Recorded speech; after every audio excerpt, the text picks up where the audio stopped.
Bonjour à tous, aujourd'hui on va faire une vidéo un peu différente des autres. On va faire ensemble une revisite du cheesecake de Friends, recette que j'ai trouvée dans le livre Je dévore les séries d'Elizabeth et Valérie Getz.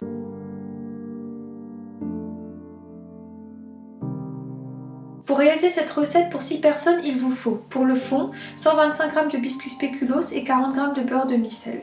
Pour l'appareil à cheesecake, 400 g de cream cheese type Philadelphia, 23 cl de crème liquide entière, 110 g de sucre glace, 4 g de gélatine, une gousse de vanille et 200 g de myrtille. La veille, versez la crème liquide dans une casserole avec la gousse de vanille coupée en deux et grattez pour libérer les graines dans la crème. Portez à ébullition puis laissez infuser une dizaine de minutes. Couvrez d'un film alimentaire et laissez reposer au froid toute une nuit. Personnellement, j'ai laissé infuser la gousse toute la nuit pour faire bien ressortir le goût de la vanille.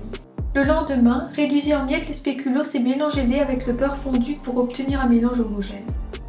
Placez cette pâte dans un cercle à pâtisserie et tapissez bien dans le fond, puis réservez au froid. Faites tremper la gélatine dans un bol d'eau froide pendant au moins 10 minutes. Pendant ce temps, mélangez dans un saladier le cream cheese avec le sucre. Dans une petite casserole, faites fondre la gélatine avec 3 cuillères à soupe d'eau. Ajoutez-la au mélange cream cheese sucre. Montez la crème vanillée réservée au froid en chantilly bien ferme, puis incorporez-la délicatement au mélange à l'aide d'une spatule. Reprenez votre cercle à pâtisserie avec les spéculoos émiettés et rajoutez des myrtilles que vous disposerez sur la croûte de biscuit, puis recouvrez d'appareil à cheesecake. Laissez prendre au froid pendant une nuit. Le jour même, il ne reste plus qu'à le décorer avec des miettes de spéculoos et quelques myrtilles. Vous verrez, ce cheesecake est excellent. Il peut être réalisé avec d'autres fruits.